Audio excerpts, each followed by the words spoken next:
Guys welcome, स्वागत है आप सभी का मेरे चैनल पे अकाउंट्स विद आनंद सर। दोस्तों आज का टॉपिक सेम हमारा वही है, बैंक रिकॉन्सिलिएशन स्टेटमेंट। आज हम चर्चा करेंगे बैंक रिकॉन्सिलिएशन स्टेटमेंट का एक दूसरा सम्स के बारे में। इस सम्स का क्या है कि ये सम्स जो दिया हुआ है balance as per cash book.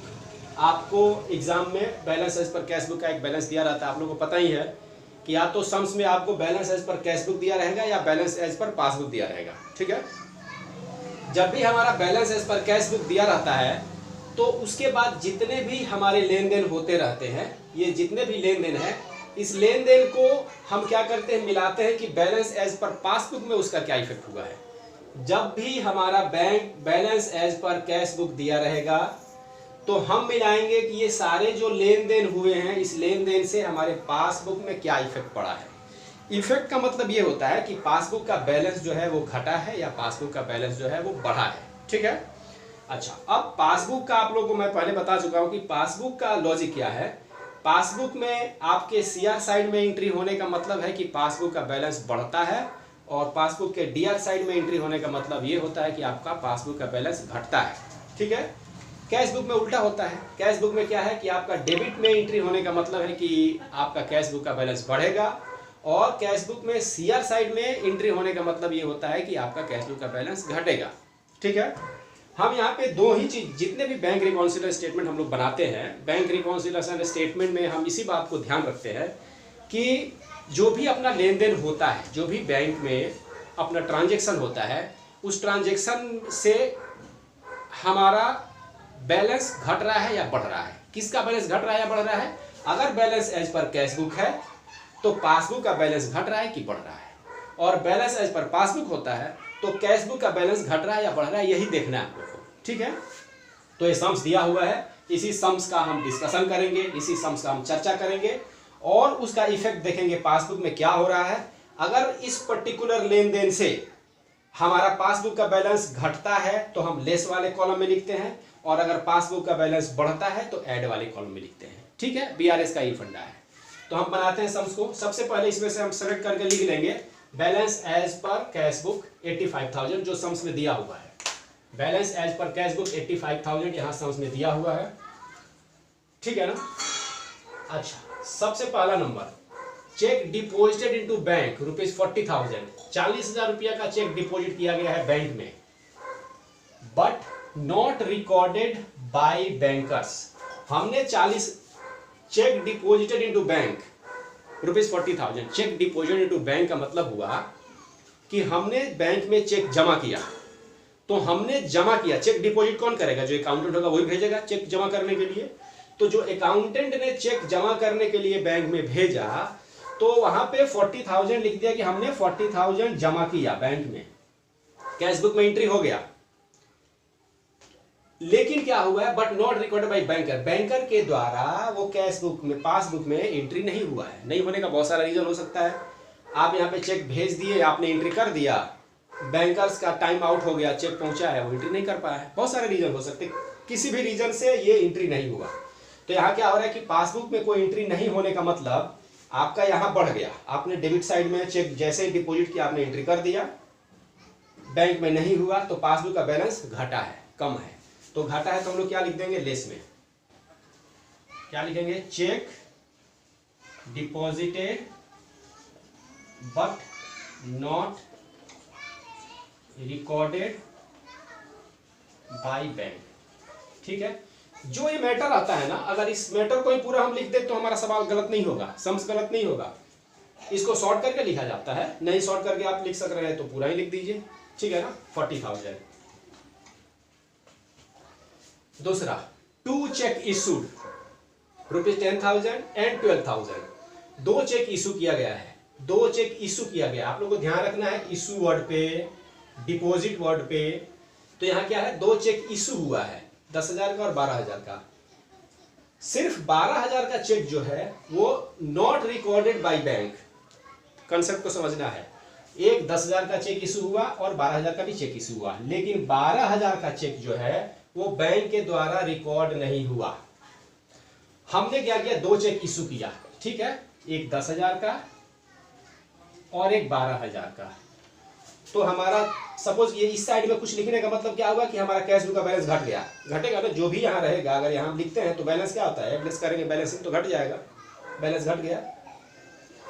अब वहां पासबुक में क्या हुआ है, ओनली 12,000 का cheque not recorded by bankers, यानी यहाँ 12,000 का एंट्री नहीं हुआ। ठीक है ना, लैंग्वेज घुमा के है, थोड़ा सा कंसेप्ट समझ जाए, यानी 10,000 वाला हो गया है, 12,000 वाला नहीं हुआ।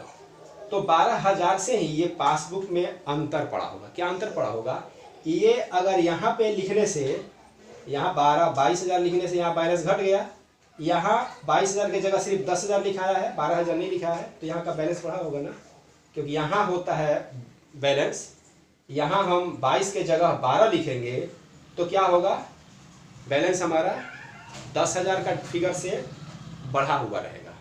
ठीक है ना, बढ़ा हुआ। तो ऐड में लिखते हैं, क्या लिखेंगे, check issued but not recorded by bank. 10,000 का हो गया है, 12,000 का अंतर है, तो 12,000। ठीक है। Third number, amount of ₹35,000 were deposited by cashier but recorded in cash book 53,000। Cashier ने 35,000 रुपया जमा किया है बैंक में, ठीक है, लेकिन recorded in cash book, cash book में क्या है, 53,000 लिखाया है। आप जमा किए हैं 35,000 और लिखे हैं 53,000, आप लिखे हैं, कैशियर ने गलती किया है, बैंक में कोई गलती नहीं हुआ है। बैंक में क्या होगा कि 35 आपने जमा किया होगा, 35 बैंक में ठीक जमा हो गया, लेकिन आप जो कैश बुक में गलती किए हैं वो 35,000 की जगह में 53,000 लिख दिए हैं, मतलब 53,000, यानी आपने कैश बुक में ज्यादा लिख दिया। कितना ज्यादा लिख दिया, 53,000 से माइनस कीजिएगा 35,000, ठीक है, 8 5 13 1, 18,000 रुपया आपने कैश बुक में ज्यादा लिख दिया। कैश बुक में आपने डिपॉजिट साइड में ज्यादा लिख दिया, पासबुक में कम लिखा होगा, 35 लिखा होगा, आपने क्या किया, आपने ज्यादा लिख दिया। कितना ज्यादा लिख दिया, 18,000 रुपया ज्यादा लिखा, तो 18,000 रुपये से आपका यहाँ बढ़ा हुआ है, बट यहाँ पे क्या है, घटा हुआ है। कैश बुक, यहाँ पासबुक जो है वो क्या है, घटा हुआ, वहाँ 35,000 डिपॉजिट का है ना, क्योंकि डिपॉजिट का है, एक सेकेंड, अमाउंट इतना डिपॉजिटेड, यानी यहाँ आपने लिखा है 53,000, जबकि एक्चुअल क्या था वो 35,000 का था। फिगर देख के जल्दी समझ में आया, यहाँ पे 35,000, यहाँ पे 53,000, 18,000 आपने यहाँ ज्यादा लिखा है, 18 ज्यादा लिखने से यहाँ का बैलेंस बढ़ गया है, लेकिन यहाँ का बैलेंस क्या है, घटा हुआ है, लेस है ना, तो लेस में लिखेंगे। Check deposited but wrongly recorded by cashier, ठीक है, कितना, 18,000।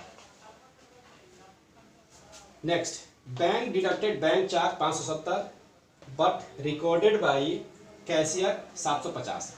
बैंक चार्ज जो है वो 570 रुपये का डिडक्ट किया गया, बैंक चार्ज 570 रुपये डिडक्ट किया गया, यानी कैश बुक में, पासबुक में 570 लिख दिया गया, लेकिन कैशियर क्या किया है कि 750 रुपया लिख दिया, यानी कैशियर क्या किया, ज्यादा घटा दिया है, यानी बैंक चार्ज यहाँ 750।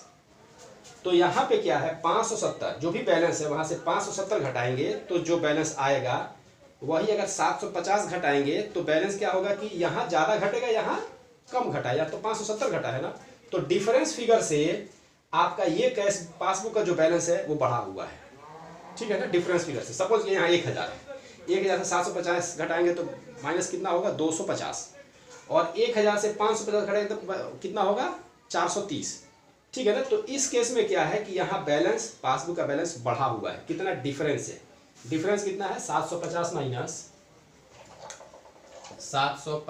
माइनस 570, ठीक है, था 15 7 8 80, और यहाँ 180 रुपया से, 180 रुपया से यहाँ का जो बैलेंस है वो बढ़ा हुआ है, इसको बढ़ा देंगे, क्या लिखेंगे, bank charge wrongly recorded by cashier, ठीक है, कितना 180 रुपया, ठीक। Bank paid interest ₹780 were not advise to us. Bank ने इंटरेस्ट दिया है 780 रुपया का, बैंक इंटरेस्ट दिया 780 रुपया का, हम लोग को एडवाइस नहीं दिया। तो बैंक जब 780 रुपया इंटरेस्ट दिया है तो आपको 780 रुपया सीआर साइड में लिख दिया है, यानी बैंक का जो भी बैलेंस होगा 780 रुपये से बढ़ जाएगा, और इसका बैलेंस क्या है, यहाँ घटा हुआ है। बैंक बढ़ा है तो इसको हम लोग बढ़ा देंगे, बैंक इंटरेस्ट नॉट रिकॉर्डेड, ठीक है ना, 780। अब इसको यहाँ ऐड कर देते हैं, ये टोटल, इसमें से ये टोटल, ये माइनस करेंगे, जो आएगा यहाँ फिगर वो बैलेंस एज पर पासबुक, ठीक है। ओके, तब तक के लिए ये सम्स आप लोग देखिएगा, रिवीजन कीजिएगा, ठीक है। उम्मीद है ये वीडियो आप लोग को बेहतरीन से समझ में आया है। फिर हम नेक्स्ट मिलेंगे इस वीडियो के बाद। ओके, तब तक के लिए बाय, थैंक यू।